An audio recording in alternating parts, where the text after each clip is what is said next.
अहलियान stage, मुअज़्ज़ज़ व मोहतरम वालिदैन, सबसे पहले मैं मुबारकबाद पेश करता हूँ जीजेस स्कूल्स के रूबे रवां सलीम सर, उनकी टीम को, उनके पूरे स्टाफ को, हेडमास्टर स्टाफ को, कि 2016 से आप जो मेहनत कर रहे हैं, कुछ ग्लिम्सेस ऑफ फोटोज़ के ज़रिए मैंने उसको ऑब्ज़र्व किया, बड़ी खुशी हुई। तालीम के लिए आप काम कर रहे हैं, अल्हम्दुलिल्लाह। आप सभी को मुबारकबाद पेश करता हूँ। बॉलीवुड फिल्मों के सॉन्ग्स जो है बच्चे बहुत अच्छे से गाते हैं, एंजॉय करते हैं। अब उनकी दिलचस्पी को हम रोक तो नहीं सकते, लेकिन डाइवर्ट जरूर कर सकते हैं। Diverse of interest toward the education, इस मकसद के तहत बच्चों को उन्हीं गीत को तालीमी गीत में कन्वर्ट करके हम दे देते हैं, ताकि बच्चे जो है वो बॉलीवुड सॉन्ग से बचे और उसी सॉन्ग तर्ज पर जो है एजुकेशनल सॉन्ग जो बच्चे गुनगुनाने लगे। उसका एक नमूना मैं पेश करके आगे बात करूंगा। वालिदैन से मुझे बात करनी है। प्यारे बच्चों, आप तैयार हैं गीत सुनने के लिए? Yes, are you ready? Yes. All of you are ready to listen a song in which you are mostly interested? Are you interested? ठीक है। एक स्कूल में मैं गया था, वहाँ पर बच्चा एक गीत गा रहा था, तो मुझे अच्छा नहीं लगा, तो मैंने वहाँ के टीचर से कहा कि मैं 10 मिनट में इस गीत को कन्वर्ट करता हूँ, बच्चे को मत डांटिए आप। वो सॉन्ग कुछ इस तरह बना। हमने किताबें पढ़ ली है, हमने किताबें पढ़ ली है, घर जाके फिर तुमको उस पे नजरे सानी करनी है। हुनर ये उर्दू पढ़ने का किसी किसी को आता है, अंग्रेजी आ जाए तो दुनिया पे छा जाता है। सीखने आते हैं हजारों, तुम भी आ जाओ प्यारो। सीखने आते हैं हजारों, तुम भी आ जाओ प्यारो। ये हवा ये फिजा इल्म की बारिश बरसाए।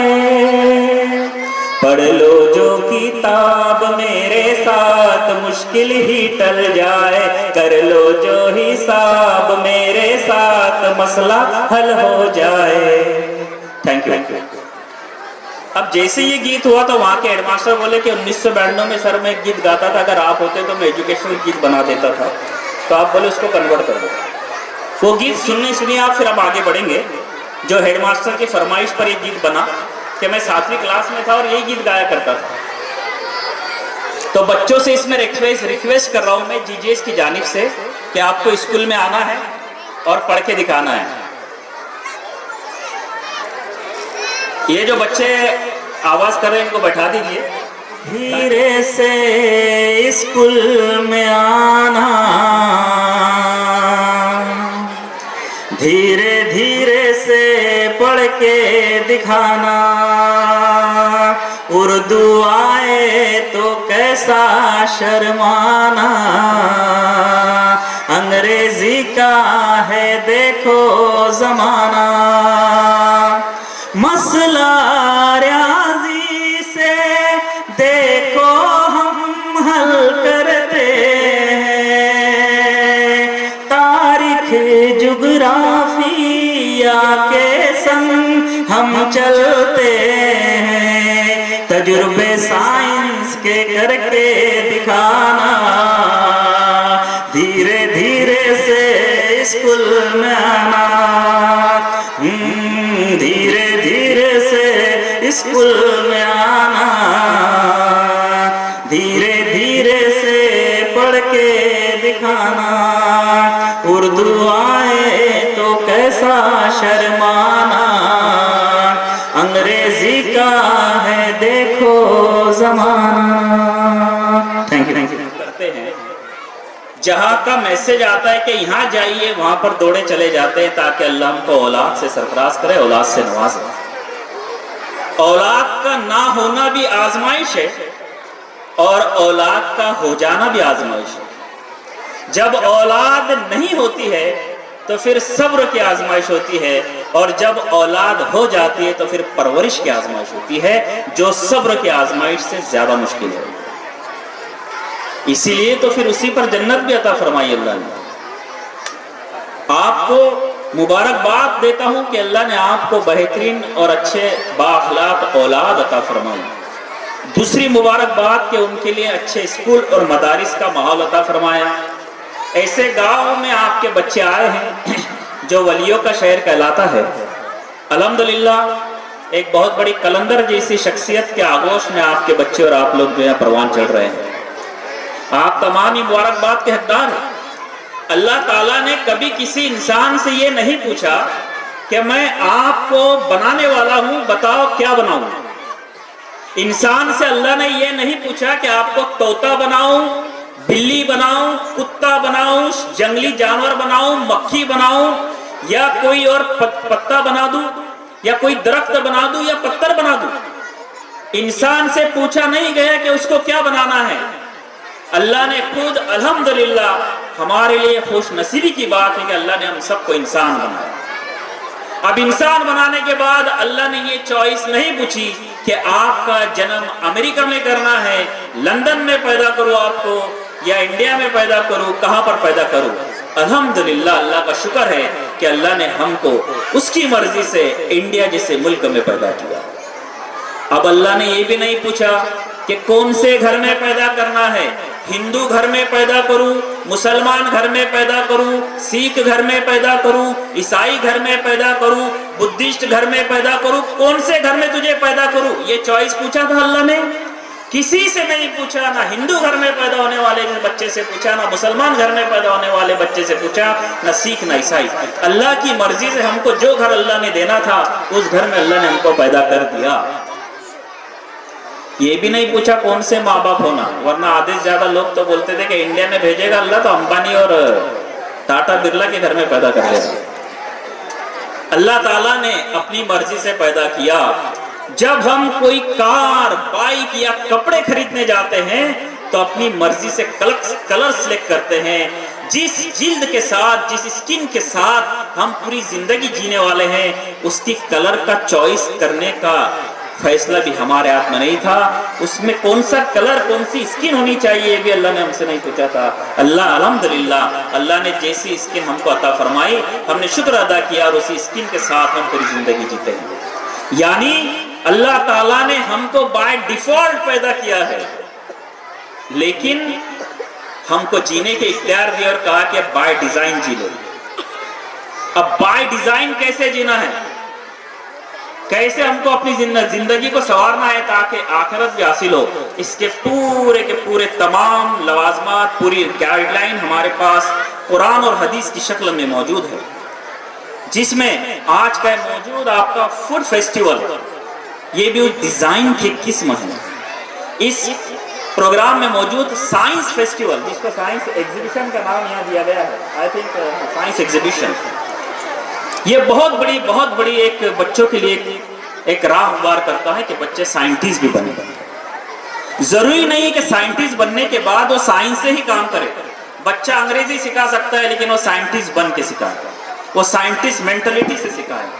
बच्चा अगर बड़ा हो जाए तो वो डॉक्टर बने तो साइंटिस्ट मेंटलिटी के साथ बने, अगर बच्चा इंजीनियर बने तो साइंटिस्ट मेंटलिटी के साथ बने, अगर वो बिजनेसमैन बने तो साइंटिस्ट मेंटलिटी के साथ बने। और ये कोई नई चीज नहीं है। अल्लाह ने सूरह गाशिया में फरमाया, अफला यनजुरूना इलल इबली कैफ खुलिकत व इलस समाई कैफ रुफियत व इलल जिबाली कैफ नुसिबत व इलल अर्दी कैफ सुतियत फज़क्किर इन्नमा अंत मुज़क्किर। अल्लाह ताला फरमा रहा है, जैसे यहाँ पर एक बच्चा है, अब यहाँ से अगर कोई बच्चा कोई गलती करेगा, कोई शरारत करेगा, तो उसके वालिद उस बच्चे को देख रहे हैं और उसके वालिद के दोस्त भी देख रहे हैं कि बच्चा यहाँ पर शरारत कर रहा है। तो वालिद साहब को उनका दोस्त बोलेगा, अरे यार तुम्हारा बच्चा बदतमीजी कर रहा है, क्या तुम्हें दिखता नहीं है, क्या तुम्हें दिखता नहीं है कि वो शरारत कर रहा है। इसका मतलब यह है कि देखो तुम्हारा बच्चा शरारत कर रहा है। लेकिन सवाल क्या है, क्या तुम्हें दिखाई नहीं देता है बच्चा शरारत कर रहा है? इसी तरह अल्लाह ताला कहता है, साइंस की तरफ ले जा रहा है सभी को, अफला यनजुरूना इलल इबली कैफ खुलिकत, क्या तुम नहीं देखते हमने कैमल्स, ऊंटों को कैसे बनाया? Don't you observe how the camels are created. यानी आप इल्म हयातियात सीखो, आप बायोलॉजी सीखो, सीखो आप बायोलॉजी, गौर करो आप उस पर। अफला यंजुरुना इलल इबली कैफ खुलिकत व इलस समाई कैफ रुफियत। हमने आसमान को कैसी बुलंदी अता की, क्या तुम नहीं देखते? यानी इल्मे फल्कियात हासिल करो। आसमानों में मौजूद अल्लाह ने जो अलग अलग मौजिज़े करिश्मे जो भी आसमान में अता फरमाए, उसकी स्टडी करो। फिर अल्लाह फरमाता है कि आप नहीं देखते पहाड़ों को कैसे नस्ब कर दिया गया, पहाड़ों की पढ़ाई करो। क्या आप नहीं देखते जमीन को कैसे बिछा, जमीन पर मौजूद, जमीन के ऊपर, जमीन के अंदर, जमीन के आसपास, जमीन के नीचे जितनी साइंटिफिक चीजें, उस पर गौर करो और सीखो, पढ़ो, गौर करो और देखो कि इसमें क्या है। यह आयतें हमें बहुत बड़ा दर्श देती है। अगर हम इसको फॉलो करें और इस पर अमल करें तो यकीनन हमारे बच्चे चाहे किसी भी शोबे में जाए, वो साइंटिफिक मेंटालिटी से जाने चाहिए। उनका माइंड अगर साइंटिफिक होगा तो क्रिएटिव बनेंगे, वो इनोवेटिव बनेंगे, वो अपने बिजनेस में नया कर पाएंगे, वो कुछ जदीद कर पाएंगे। इसलिए मैं आपको बताता चलूं कि बच्चों की जिंदगी में बाप को गौर करना जरूरी है, असातिज़ा इकराम को नहीं। पहली स्कूल माँ की गोद, दूसरा स्कूल घर का माहौल, तीसरा स्कूल अरबी मदरसा, चौथा स्कूल मस्जिद, पांचवा स्कूल बताइए क्या हो सकता है? ये स्कूल असरी तालीम जामिया, ये पांचवा स्कूल। छठा स्कूल बच्चों के ऐसी जिंदगी में लिए जाने वाले सेमिनार्स, प्रोग्राम। सातवां स्कूल हमारे अपने तजुर्बात। हम पहले स्कूल की तरफ आते हैं, माँ की गोद। अब हमें गौर करना चाहिए कि क्या हमारी माँ की गोद सलामत है? जब बच्चा कोई लफ्ज सुनता है तो वो वही बोलता है। कई केसेस स्कूल्स में आते हैं कि सर वो बच्चे ने गाली दिया है, आप क्या सिखा रहे हो? अब मुझे बताइए कि किसी सिलेबस में गाली का सबक है? नहीं है। गाली, बुरे अल्काब, ये बच्चा माँ के और बाप के घर से सीखकर आता है, माहौल से सीखकर आता है। सिलेबस में ऐसा सबक नहीं है। माँ कैसी होनी चाहिए और बाप कैसा होना चाहिए। चूंकि आप वलियों के शहर में बैठे हैं, इसलिए एक वली की मिसाल दूंगा कि माँ का और बाप का होना कैसा जरूरी है। एक नौजवान शख्सियत थी, बड़े मुत्तकी और परहेजगार थे। अमली तौर पर मुत्तकी और परहेजगार थे। जब उनको भूख लगी सफर में, तो उन्होंने सफर के दौरान भूख लगी, खाना खत्म हो चुका था, दरिया किनारे बैठे हुए थे। दरिया में से एक सेब नजर आया। तकरीबन सभी को किस्सा पता होगा। अब उन्होंने वो सेब खा लिया। अब वो सेब खाने के बाद उनको याद आया कि अस्तगफिरुल्लाह, ये तो मैंने पूछा ही नहीं, जिसका सेब उससे इजाजत ली नहीं। अब उस वक्त वो हजरत कह रहे हैं कि अभी जिम वाले कहते हैं ना, खाना खाने के 4 घंटे बाद जिम में आना। उस वक्त उन्होंने फरमाया कि 3 से 4 घंटे में ये हजम हो जाएगा, मुझे परमिशन लेना पड़ेगी इसके ब्लड बनने से पहले। वो देखा उन्होंने कि कहाँ से आ रहा है सेब, तो उस तरफ से था। दरिया में आपने तैर कर उधर गए, दरिया पार करके उधर पहुंचे। वहां पर सेब का एक बागीचा था। वहां से किसी से पूछा बागीचे के ओनर कौन है, तो बोले वो है। उनके पास पहुंचे, सलाम किया, वालेकुम अस्सलाम, आप ओनर है? तो बोले जी हाँ मैं ओनर हूँ। तो बोले मैंने इसके आपके बागीचे का एक सेब खा लिया हूँ। तो उन्होंने बोले ठीक है कोई बात नहीं। बोले हजरत मैंने सेब खा लिया। तो बोले ठीक है ना, खा लिया तो खा लिया। तो हजरत मुझे पहले आप माफ कीजिए, हजम होने में है, खून बनने में है, ब्लड बनने से पहले आप मुझे माफ कर दे। अरे भाई साहब माफी की क्या बात है, एक सेब से क्या हो रहा है, खा लिया आपने, मुसाफिर खा लिए। नहीं, अगर मेरा खून हराम हो गया तो मैं अल्लाह को क्या मुंह दिखाऊंगा? मैं अल्लाह के सामने खड़े नहीं रह पाऊंगा। शराब हराम है, हम मस्जिद में जा नहीं सकते शराब पीकर। खून हराम हो जाएगा तो अल्लाह के सामने कैसे जाओगे? तो उन्होंने कहा कि ठीक है, एक शर्त है। तो बोले मंजूर। तो बोले शर्त तो सुनो, मेरी बेटी से निकाह करना पड़ेगा। अब ऐसी सिचुएशन जहाँ माँ बाप नहीं, बहन भाई देखने के लिए नहीं जा रहे, माँ बाप नहीं जा रहे, पुप्पू नहीं आ रही है, मुमानी नहीं आ रही है, पूरा गाँव आता है पहले तो देखेंगे, बाद में बच्ची रिजेक्ट हो जाती है। वहाँ ऐसा माहौल भी नहीं था। ऐसा कोई सिचुएशन नहीं। उन्होंने बोला ठीक है अल्लाह के लिए कबूल।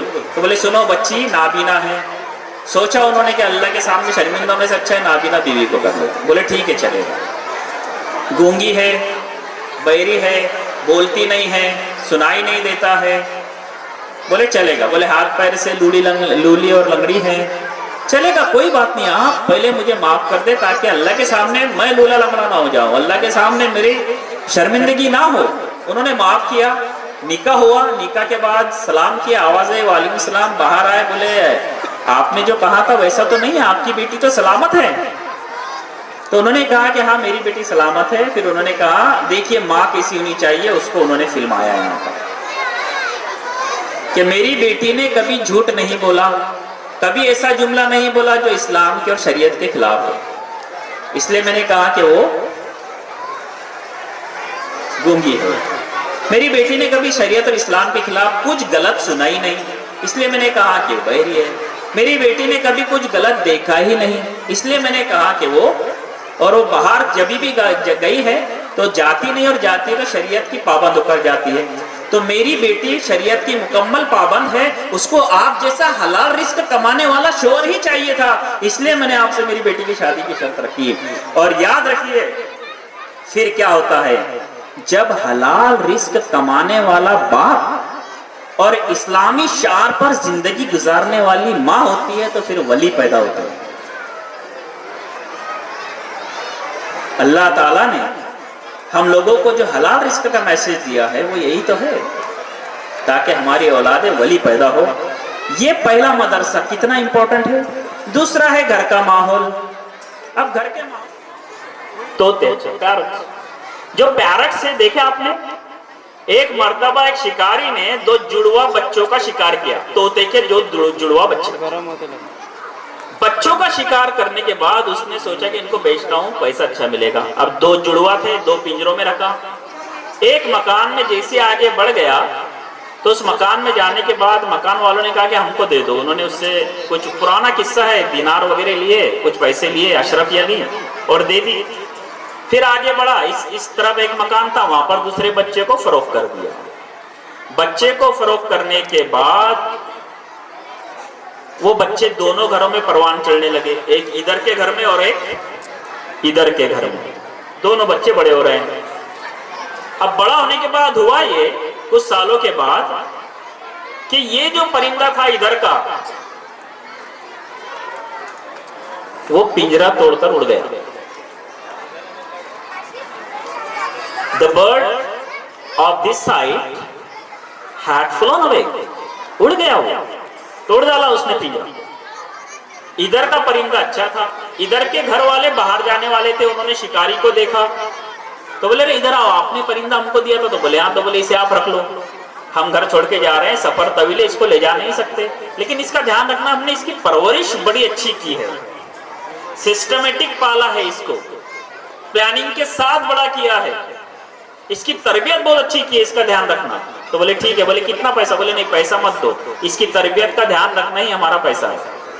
फिर वो उसको लेकर आगे बढ़ा तो इधर के घर वालों ने कहा कि अरे आपने परिंदा दिया था वो उड़ गया। तो बोले इसी का जुड़वा था, देखो ये भी मिल गया, उसको भी ढूंढता हूँ लाता हूँ।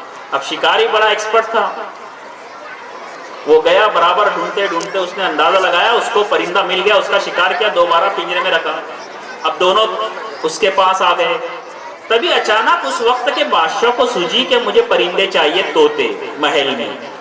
तो उसने मनादियों को भेजा, आवाज लगा दी गई कि बादशाह के महल में 2 तोते चाहिए। तो बड़ा खुश हुआ, अरे वाह मेरे पास तो दोनों हैं, अब मैं महल में बेचूंगा और अच्छी रकम बादशाह से लूंगा और बादशाह भी खुश हो जाएगा, मेरी भी थोड़ी हवा बन जाएगी, बादशाह के करीब जाने का मौका मिलेगा। फिर वो गया बादशाह के पास, सेल आउट किया। सेल आउट करने को बादशाह ने कहा कि एक परिंदा यहाँ महल में यहाँ इधर लगवा दो, दूसरा परिंदा इधर लगवा दो। दोनों परिंदे लग गए। अब बादशाह के यहाँ पर मेहमान आए, शिकारी चला गया पैसे लेकर, मेहमान आए। तो जो पहला परिंदा था उस परिंदे ने बोलना शुरू किया मेहमानों को देखकर, कम बखत कहीं के नालायक लोग यहीं पर चले आते हैं, कोई दूसरा घर इनको दिखता ही नहीं। और इधर का परिंदा कहने लगा, अस्सलाम वालेकुम, तशरीफ लाइए, बैठिए, पानी पीजिए। वाह, बादशाह खुश हो गया सुनकर। अब जब मेहमान खाना खाने बैठे तो इधर का परिंदा कहने लगा, देखो दोनों जुड़वा है, इधर का परिंदा कहने लगा, हाँ खा लो, मिलता नहीं तुमको, यही घर में मिल रहा है, खा लो, यहीं आते खाने पीने को। मेहमान परेशान कि ये क्या इंसल्ट कर रहा है। बादशाह परेशान कि बादशाह के मेहमानों की इंसल्ट हो रही है। इधर के परिंदे ने कहा, और लीजिए, दुआ पढ़कर खाइए, दुआ पढ़ लीजिए, और लीजिए। बीच में परिंदा कह रहा था, आपने बहुत कम खाया है, थोड़ा और लीजिए, मीठा भी खाइए। बादशाह खुश, मेहमान भी खुश। अब जब मेहमान जाने लगे, चलो हम चलते हैं, तो इधर का परिंदा कहने लगा, हाँ चलो निकलो, आना मत अब दोबारा, अपनी सूरत मत दिखाना हमको। बादशाह परेशान। इधर के परिंदे ने कहा, ठीक है, फी अमानुल्लाह, अपना ख्याल रखिएगा, अल्लाह हाफिज। बादशाह खुश। लेकिन इसको देखकर बादशाह बड़ा जलाल में आया। बादशाह ने सिपाही को कहा कि जाओ उस शिकारी को बुलाओ, मुझे इस पर बहुत गुस्सा आ रहा है। अब वो जो बादशाह की नजर में उस शिकारी की अहमियत बढ़ी हुई थी, उस अहमियत को लेकर कुछ सिपाही भी परेशान थे, जलते थे बेचारे कि शिकारी की इतनी अहमियत बादशाह की नजर में बढ़ गई। होता है ना हमारे समाज में कि अगर किसी की वैल्यू ऊपर आ जाए तो कुछ लोग जलने लगते हैं। अब बेचारे ये नहीं समझते कि जलने के बाद नेकियां ऐसे जल जाती है जैसे आग सूखी लकड़ियों को खा जाती है। हदीस का मफहूम है। अब हम मरेंगे, अल्लाह के पास जाएंगे, फरिश्तों को अल्लाह बोलेगा बताओ, मैं उसको थोड़ा एक्सप्लेन कर रहा हूँ अपने तौर पर, उलमा इकराम करेक्शन करवा देंगे। ये जब मुंह खोलता है और ये जब मुंह खोलता है तो बड़ा दोनों में फर्क है, पता है? नहीं हुजूर, पता नहीं है, मैंने तो इनको लिया और आ गया। ये जब मुंह खोलता है तो बड़ा अच्छा लगता है, ये जब मुंह खोलता है तो ऐसा लगता है कि इसकी गर्दन मरोड़ दूं, और जब ये मुंह खोलता है तो ऐसा लगता है कि इसकी पेशानी चूम लूं। कहां से लाया इसको? शिकारी कहता है, जा अपना इजाजत हो तो कुछ अर्ज करूं? तो बोले करो। जा अपना, दोनों का ब्लड सेम है, दोनों जुड़वा भाई है, दोनों का खून एक जैसा है, लेकिन फर्क जो आया है वो तरबियत से आया है। जिस घर में ये बड़ा हुआ उसका घर तरबियत याफ्ता, बाअखलाक, वेल कैरेक्टर, वेल सिविलाइज था, इसलिए ये ऐसा बना। और जिस घर में बड़ा हुआ वहाँ गाली गलौज, एजुकेशन नहीं था, इलिटरेसी थी, बड़े नाकारा लोग थे, इसलिए उनकी तरबियत में, उनके घर के माहौल में ऐसा बना। बादशाह सलामत, अगर गर्दन मरोड़नी है तो इसकी नहीं बल्कि उन घर वालों की मरोड़ो जिनकी तरबियत से ऐसा हुआ। ये हमारे बच्चे उन मासूम परिंदों की तरह हमारे दरमियान मौजूद है। अब हमें तय करना है क्या शक्ल अता फरमाए जिसकी पेशानी चुनने के लिए दुनिया तरस जाए। ये हमारी तरबियत पे डिपेंड करता है। ये हमारा दूसरा मदरसा है, घर का माहौल। तीसरा मदरसा अरबी मदरसा, वहाँ पर ध्यान दीजिए, रेगुलर भेजिए। कुछ लोग अवॉइड करते हैं कुछ जगहों पर मदरसे में, वहाँ भेजिए। सिर्फ अरबी पढ़ने लिखने तक मत सिखाइए। साहबा इकराम की ज़िंदगी, औलिया इकराम की ज़िंदगी, उनकी हयात, उनके बारे में कम से कम बच्चों को 10वीं तक एटलीस्ट 10 से 15 या 20, कम से कम 10 साहबा इकराम की ज़िंदगी पता होनी चाहिए, 10 औलिया इकराम की ज़िंदगी पता होनी चाहिए, सहाबियात की ज़िंदगी पता होनी चाहिए, वो भी सिखाइए। अब चौथा मदरसा मस्जिद।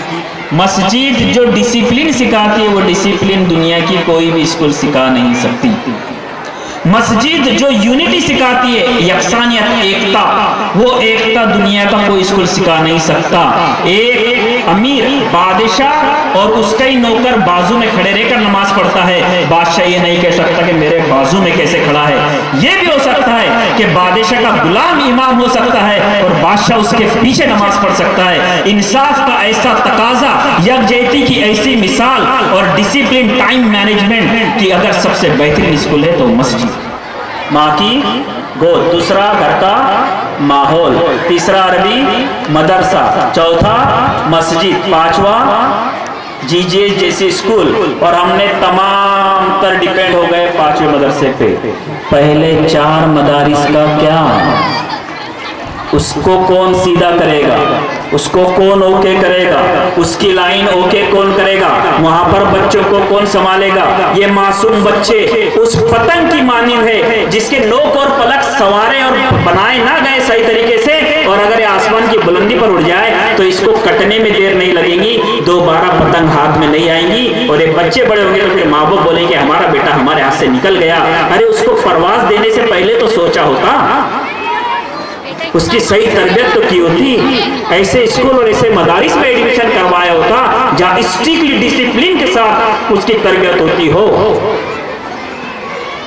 ये डिसिप्लिन ही उसको अच्छा इंसान बनाता है। तो कुछ देर के लिए बुरा लगता है कि बहुत स्ट्रिक्ट हो रहा है, लेकिन ये डिसिप्लिन से ही बच्चे संवरते हैं। प्रोसेस कभी भी पेनफुल होता है, प्रोसेस हमेशा तकलीफ देता है, लेकिन उसके जो नताइज मिलते हैं वो इंसान को बहुत खुश करते हैं, वो खुश आइन नताइज मिलते हैं। तकलीफ को बर्दाश्त करना सीखे, और जो 5वां मदरसा है उस पर डिपेंड होने से पहले 4 मदारिस की इस्लाह करें, फिर बाकी 6ठा मदरसा ऐसे सलीम सर जैसे लोग ऐसे प्रोग्राम ऑर्गेनाइज करके आपकी और बच्चों की हमारी सबकी तरबियत करते हैं, और फिर बच्चों के तजुर्बात वो उनका 100वां मदरसा साबित होते हैं।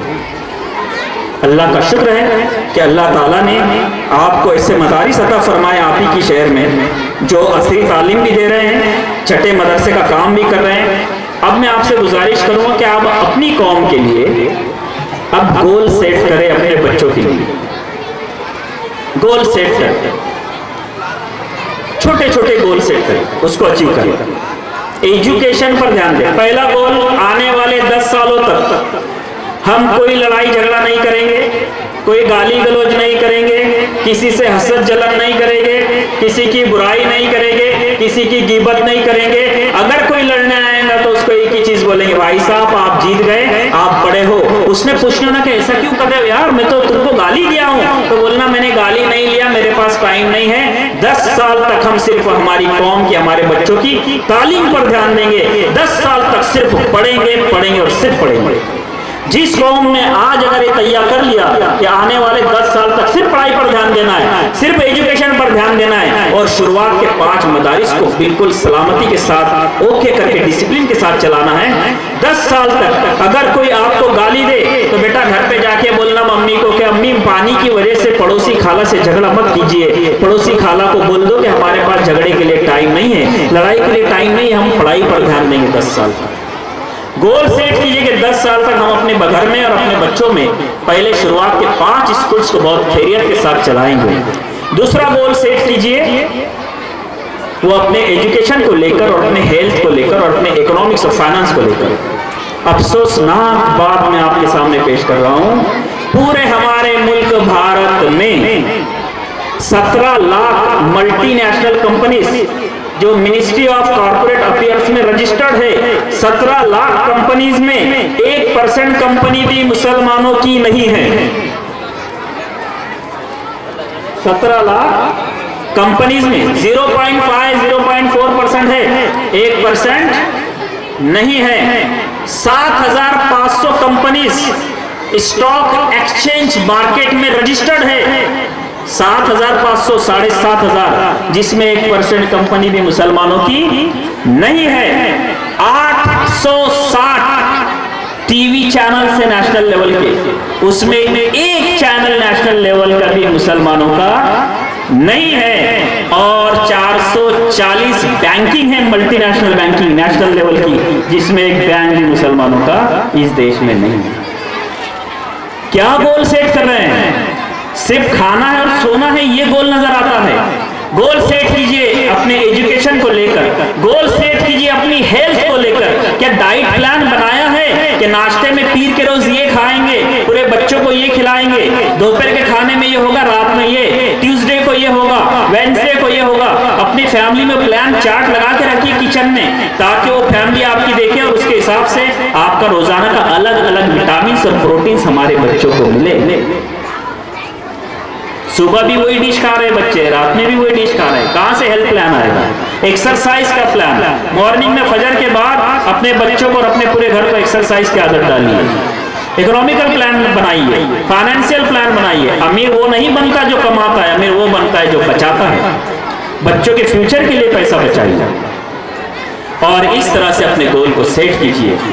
ये बच्चों की ज़िंदगी में उनसे डिस्कस कीजिए कि आप क्या बन सकते हैं और उस बनने के लिए पैसा बचाइए। शादियों का पैसा 5-6 लाख बचाकर वही पैसा अगर बच्चों के उन्हीं लड़का और लड़की दुल्हन और दूल्हों के एजुकेशन के लिए बचा लीजिए, ताकि इनके आने वाली नस्लों को वही 5 लाख का मिले।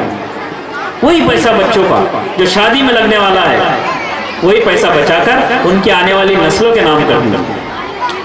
इस तरह से अलग अलग तरीके से उलमा इकराम की निगरानी में अपने financial goals, economical goals, health goal को सेट कीजिए, अपने घर में उसका माहौल बनाइए।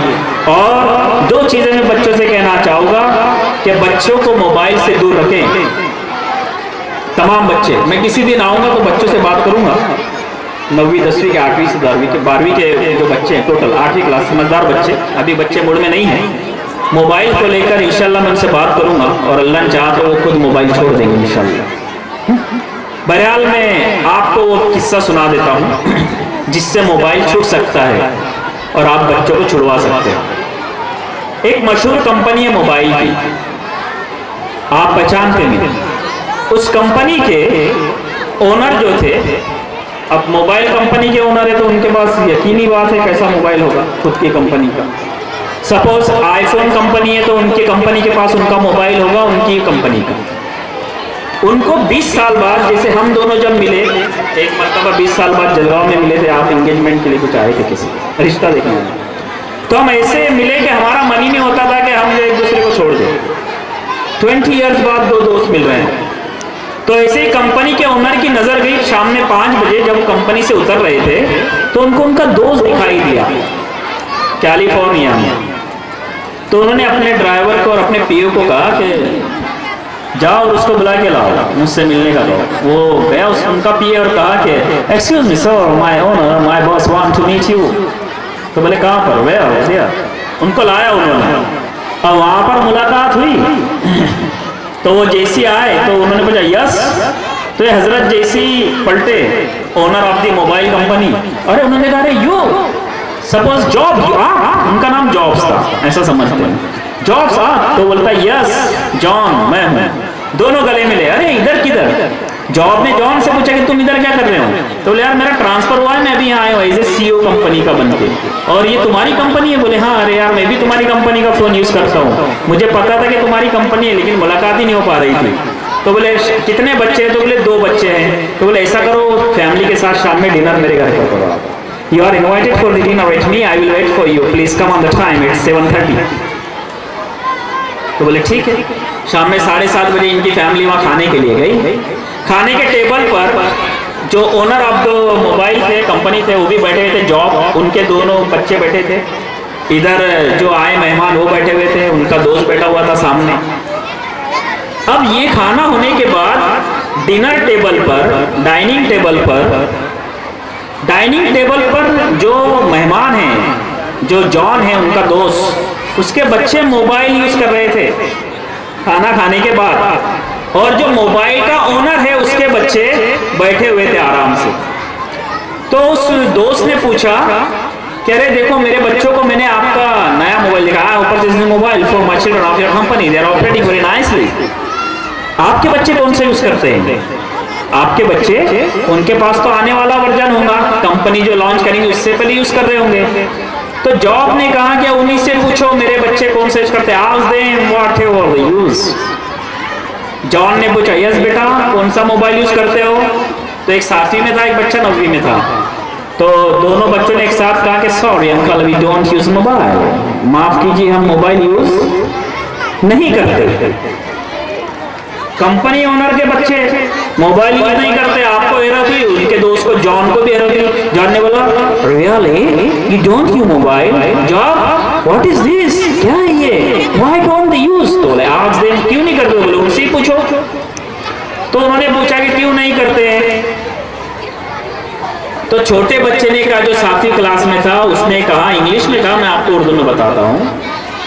उसने कहा कि एक्चुअली ये हमारी जो उम्र है ये लर्निंग एज है, ऑपरेटिंग एज नहीं है। अगर हम ऑपरेटिंग एज में, लर्निंग एज में ऑपरेट करने लग जाएंगे और जब हम बड़े होंगे लर्निंग एज, सीखने की उम्र में अगर हम मोबाइल ऑपरेट करेंगे और जब हम बड़े होंगे तो तब दुनिया हमको ऑपरेट करेंगी, हम गुलाम बनेंगे। और अगर लर्निंग एज में हम सिर्फ लर्न करेंगे तो फिर बड़े होकर हम दुनिया को ऑपरेट करेंगे, दुनिया के बच्चों को हमारा गुलाम बनाएंगे। तो बड़े भाई ने कहा कि मुबारक हो, 2 गुलाम तो यही मिल गए।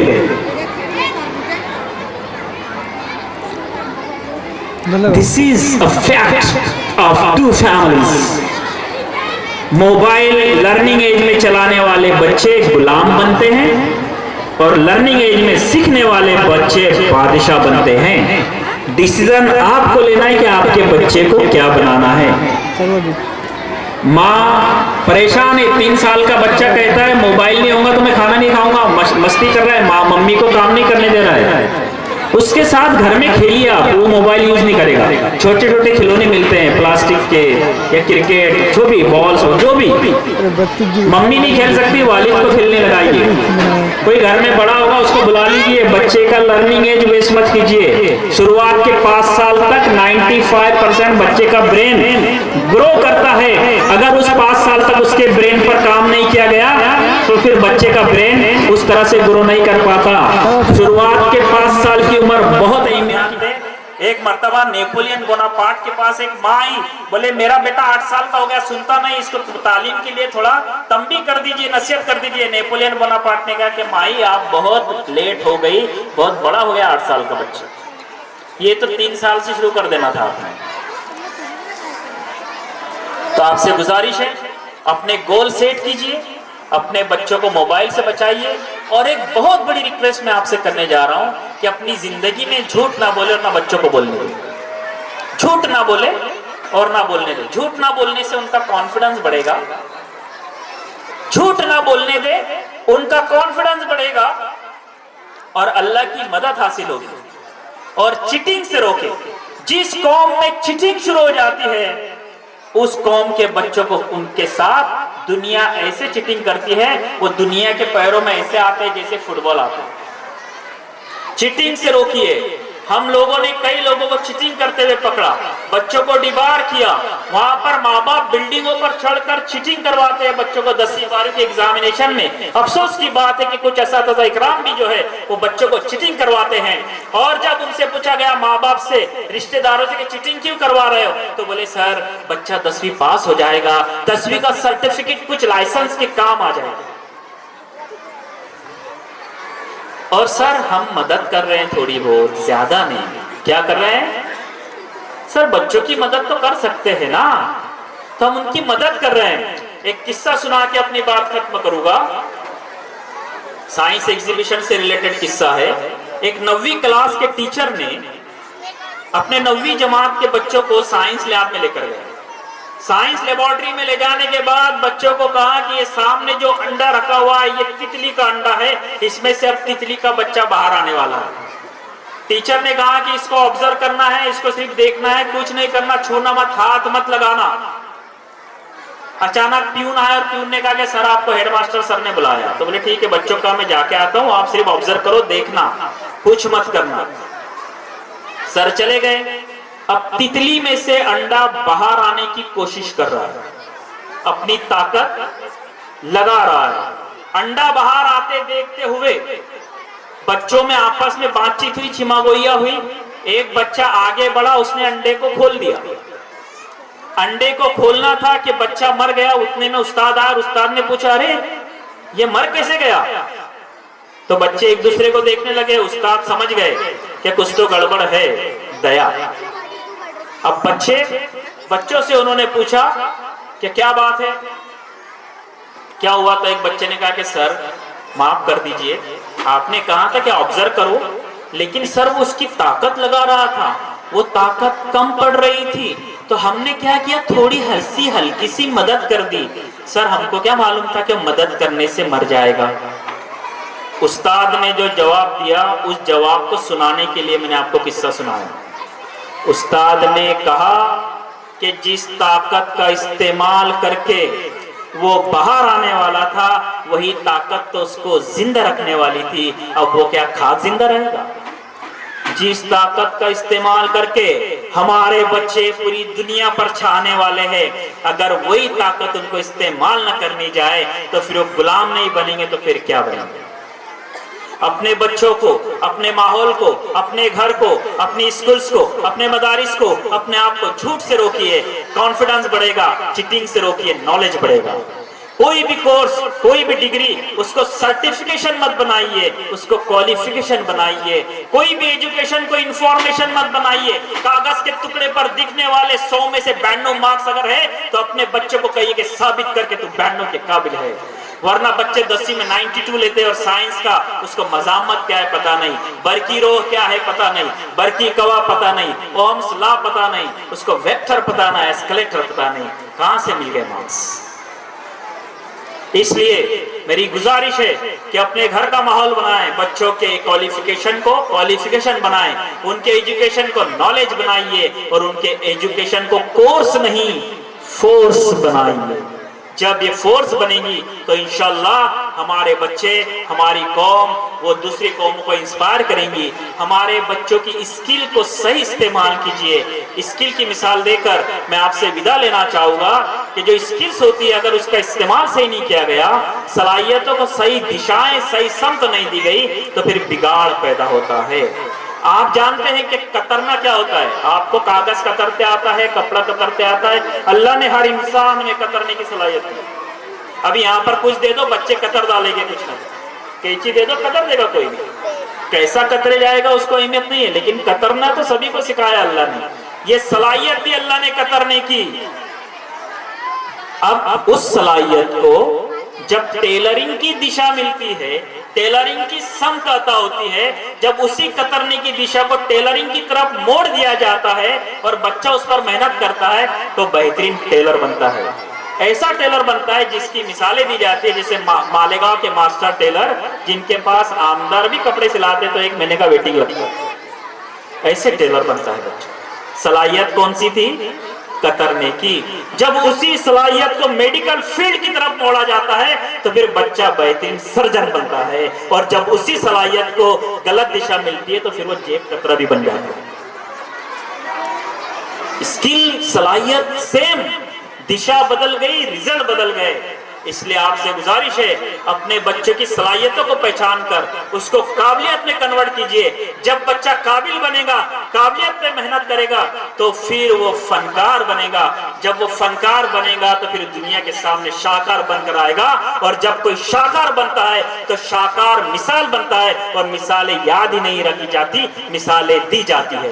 अपने बच्चों को इस देश के लिए, इस दुनिया के लिए बेहतरीन इंसान बनाने के लिए उनकी सलाहियतों का सही इस्तेमाल कीजिए, और पूरे आलम के लिए, पूरी इंसानियत के लिए बेहतरीन इल्म नाफिया अता फरमाइए, और ऐसा इंसान बनाइए कि उनकी सलाहियतें उनको शाहकार तक पहुंचाए, ताकि आने वाले वक्त में, आने वाली सदियां अब आपके बच्चों को याद रखे, और अल्लाह ताला उसका अज्र अजीम हम माँ बाप को आखिरत में अता फरमाए। मैं आप तमाम को एक बार फिर मुबारकबाद पेश करता हूँ, खुसूसी मुबारकबाद जीजेस स्कूल के तमाम रूबे रवा। अल्लाह उनकी मेहनत को कबूल करें और दुनिया के साथ साथ खुसूसी अज्र अजीम आखिरत में अता फरमाए। अल्लाह ताला उनके इस इल्मी मेहनत के जरिए नबी करीम सल्लल्लाहु ताला अलैहि वसल्लम का साथ हम तमाम को अता फरमाए, उनका साथ आखिरत में अता फरमाए। पुल सिरात से आसानी से गुजार कर जन्नतुल फिरदौस में हम तमाम को आला मकाम अता फरमाए। बेशक मेरी दुआ मौत के बाद की है, लेकिन मुझे लगता है कि इसकी हम तमाम को अशद जरूरत है, क्योंकि आज मुसलमान नमाजी नजर आता है, रोजेदार नजर आता है, ज़कात देने वाला नजर आता है, लेकिन अमली मुसलमान नजर नहीं आता।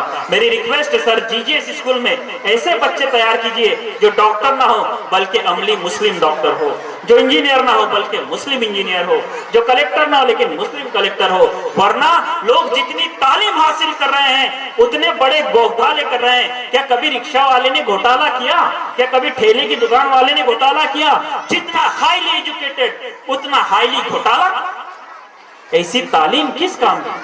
तो अपने बच्चों को अच्छा इंसान बनाइए, बेहतरीन शख्स बनाइए, और अपने बच्चों को अच्छा इंसान बनाने के लिए आपको मुबारकबाद पेश करता हूँ कि जीजीएस स्कूल के मैंने जब एल्बम देखे तो मुझे बड़ी खुशी हुई सर। मैं आपको मुबारकबाद पेश करता हूँ। सर के घर का माहौल भी मुझे बड़ा अच्छा लगा। मैंने वहाँ से इंस्पिरेशन लिया कि मैं इंशाल्लाह अपने घर में भी कुछ चीज़ें वहाँ पे लॉन्च करूँगा। मैंने कई ऑर्गेनाइजर के घर पर गया जहाँ पर प्रोग्राम्स होते हैं। 374वां मेरा प्रोग्राम है आज।